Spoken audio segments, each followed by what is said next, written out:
अस्सलाम वालेकुम। गर्मी जा ॾिहाड़ा आहिनि ऐं यूनिवर्सिटी जा इम्तिहानी फॉर्म बि भरिजी विया। तमामु जल्दी असीं बोर्ड जा इम्तिहानी फॉर्म बि भरजंदासीं।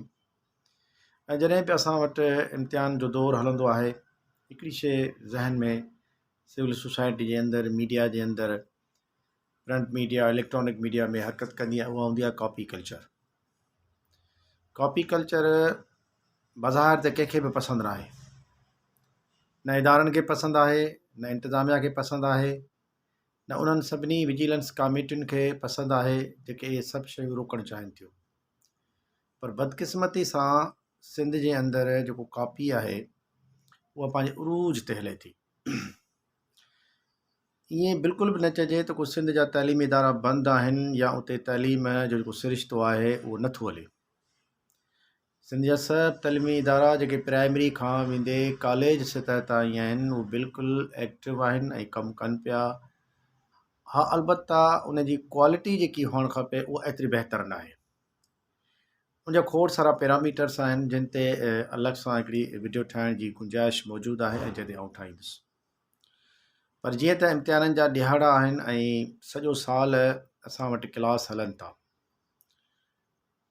फस्ट ईयर जा, इंटर जा, ग्रेजुएशन जा क्लासिस नो डाउट असां वटि लूला लंगड़ा हलंदा आहिनि। सिंध जे कॉलेजनि में तमामु घटि हलंदा आहिनि, उन में एतिरो सीक्वेंस न हूंदो आहे। पर असीं जॾहिं ॿार सां दाख़िला वठंदो आहे ऐं उनजे एडमिशन फॉर्म में उनजी फ़ोन नंबर, कॉन्टेक्ट नंबर मौजूदु हूंदो आहे, उन ते असीं कॉन्टेक्ट कंदा आहियूं ऐं वक़्तनि फ़वक़्तनि सिंध हुकूमत जे तरफ़ां, सेक्रेटरी एजुकेशन जे तरफ़ां, डायरेक्टोरेट जे तरफ़ां मुख़्तलिफ़ जेको आहे सो एडवोकेसी प्रोग्राम हलंदा आहिनि त शागिर्दनि खे आगाही ॾियो त उन्हनि जा जेको आहे सो ग्रेजुएशन जा क्लास हलनि था, जंहिंखे अॼुकल्ह असां एडी प्रोग्राम चवंदा आहियूं। पर उन जे मोट में वालदेन जे तरफ़ां या सिविल सोसाइटी जे तरफ़ां जेको आहे सो उहा एतिरी मस्बत मोट न मिलंदी आहे। वालदेन सॼे साल में तइलीमी इदारनि जे अंदरि हिकिड़ो दफ़ो बि मुंहुं न हणंदा आहिनि त ॾिसूं उते क्लास हलनि था नथा हलनि। सोशल मीडिया ते तनक़ीद थींदी रहंदी आहे। इवन हर इदारो पंहिंजी एक्टिविटी रखे थो, पंहिंजा क्लास रखे थो, पंहिंजा प्रैक्टिकल रखे थो, पंहिंजा गेम्स जा जेके इवेंट रखे थो, ॿियूं खोड़ सारियूं एक्टिविटीज़ सिंध जे कॉलेजनि में, सिंध जे 335 कॉलेजनि में थियनि पियूं। पर उन जे बावजूदि उहो जेकी क्वालिटी एजुकेशन आहे उहा नथी मिले, जंहिं ते मूं अव्हांखे चयो त असीं बहस कंदासीं ऐं उन ते ईंदासीं। सूरत हाल इहा आहे कापीअ जी, जो ॿार ट्यूशन पढ़े थो, ॿार कॉलेज अटेंड करे थो, ॿार पर्सनली बि जेकॾहिं घर में पढ़े थो, उन खां पोइ बि ॿार जॾहिं इम्तिहानी सेंटर ते वेहे थो त उहो वरी कॉपी करे थो। कॉपी जे करे यकीनन उहा जेकी क़ाबिलियत या उहा ॿार जे अंदरि जेकी सोच ऐं सम्झ जो जेको जुज़ पैदा थियणु खपे उहो नथो थिए। ॿार जॾहिं कॉम्पिटेटिव जेके बि एग्ज़ाम्स आहिनि उन्हनि जे अंदरि जॾहिं अपीयर थिए थो त उनजी उहा रिज़ल्ट एतिरी सुठी न आहे।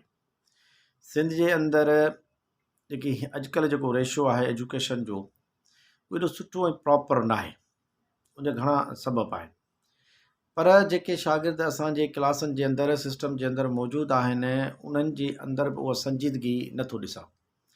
ॿार पंहिंजे क्लास अटेंड कनि था, उस्ताद जेको क्लास में पढ़ाए थो उन ते होमवर्क बि ॾिए थो, बाद में उन ते छा थिए थो छा नथो थिए इहो न शागिर्द महसूसु करे थो, न उस्ताद इन शइ खे ज़िम्मेवारी महसूसु करे थो।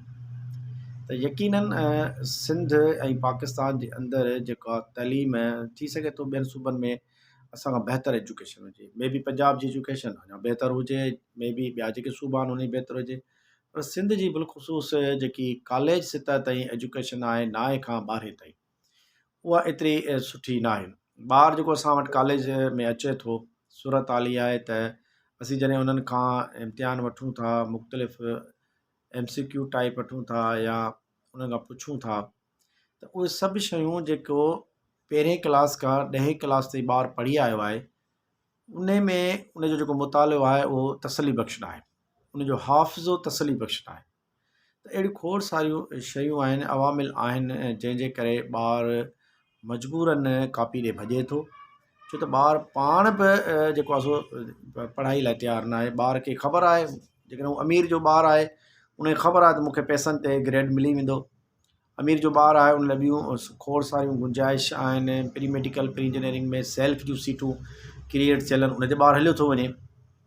पोइ हाणे उते वञी को महिनत करे थो कोई अलॻि ॻाल्हि आहे, पर 9 खां इंटरमीडिएट लेवल ताईं ॿार जी जेकी पोज़ीशन आहे त ॿार उहो प्रॉपर अंदाज़ में डायग्नोस नथो करे एजुकेशन खे ओतिरो पकिड़े नथो।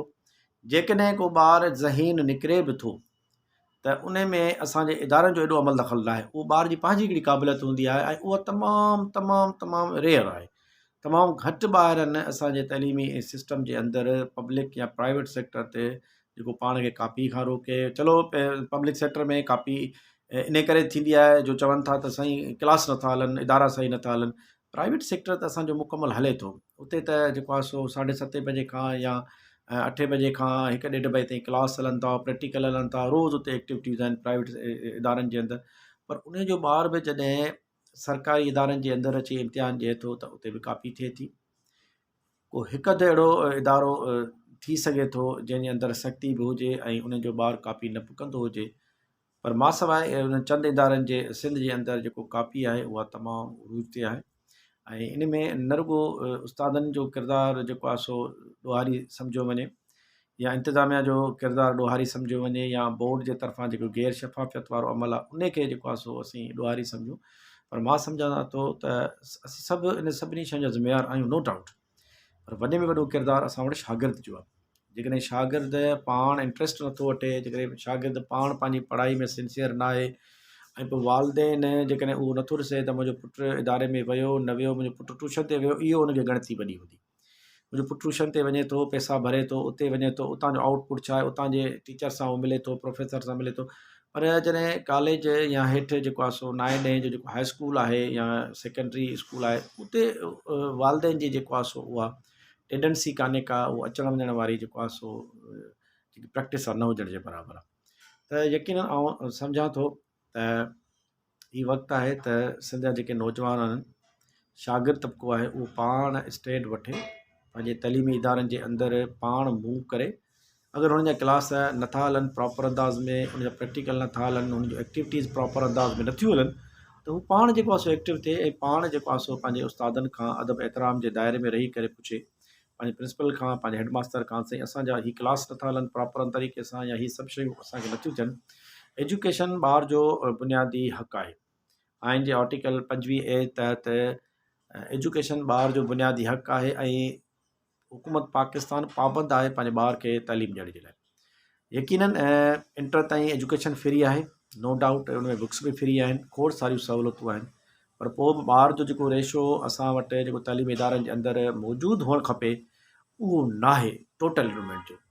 त मां सम्झां थो त शागिर्द खे जेको आहे सो अॻिते अचणु खपे, ऐं जेकॾहिं वालदेन हुनजो एतिरी रहनुमाई या जेको आहे सो हुन सां एतिरो वेझो नथो अचे त उस्तादनि खां रहनुमाई वठनि।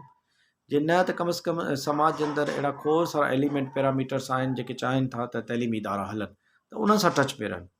त मुंहिंजी गुज़ारिश आहे पंहिंजे दादू जे उन्हनि सभिनी नौजवाननि खे त अवां पढ़ी विया आहियो या पढ़ो पिया तइलीमी इदारे जे अंदरि, अवां अचो पंहिंजे तइलीमी इदारनि जी जेको आहे सो साख बहाल करण में पंहिंजो किरदारु अदा कयो, ऐं जेके तइलीमी अंदरि जेके कमियूं पेशियूं आहिनि उन्हनि जी निशानदेही कयो। रुॻो त तनक़ीद कंहिं कम जी न आहे, तनक़ीद करण खां पोइ उन्हनि मसइलनि जो हल बि कढिजो। थी सघे थो असां वटि उहे सभु शयूं उन अंदाज़ सां असां न ॾिसंदा हुजूं जंहिं अंदाज़ सां अवां ॾिसो था। त उन्हनि शयुनि खे बहितर करण लाइ अवां राया जो तनक़ीद, नो डाउट असांजे समाज में थिए ई तनक़ीद थी, ऐं उन तनक़ीद जे पोयां वरी ॿी तनक़ीद थी थिए, ऐं उन पोयां वरी झेड़ो थी थो वञे, ऐं जेके ज़हन ऐं ख़्यालनि जी ॾे वठि जे करे उहे तज़ाद जो शिकार थी था वञनि। त हमेशह तनक़ीद उहा बहितर हूंदी आहे जेका इस्लाह वारे पासे वञे या कंहिं न कंहिं जेको आहे सो सोल्यूशन जे पासे वञे। त सिंध जे अंदरि कॉपी कल्चर खे ख़तमु थियणु खपे, ऐं बुनियादी किरदारु शागिर्द जो आहे। जेकॾहिं शागिर्द कॉपी करणु नथो चाहे त कतई तौरु जेको आहे सो कॉपी न थींदी, ऐं शागिर्द तॾहिं न चाहींदो जॾहिं उहो पंहिंजे तइलीमी इदारनि में वेंदो, ऐं जॾहिं तइलीमी इदारनि में वेंदो त हुनखे अहसासु थींदो त हुनजा तइलीमी इदारा प्रॉपर अंदाज़ में न पिया हलनि, हुनजी पढ़ाई प्रॉपर अंदाज़ में नथी थियनि, ऐं उहो पोइ वरी इहो सुवालु करे सघे थो त साईं असीं रेग्युलर आहियूं पर असांजी तइलीम प्रॉपर अंदाज़ में नथी मिले। असांखे तइलीम प्रॉपर अंदाज़ में ॾियो त असीं पढ़ूं ऐं असां कापी जे नासूर खां पाण खे बचायूं। हींअर सिंध जे नौजवाननि खे शदीद तइलीम पर ख़ालिस तइलीम जी ज़रूरत आहे, ऐं उन ख़ालिस तइलीम लाइ अव्हांखे कापी खे छॾिणो पवंदो, उनखे निंदणो पवंदो, ऐं उन खां परे रहणो पवंदो।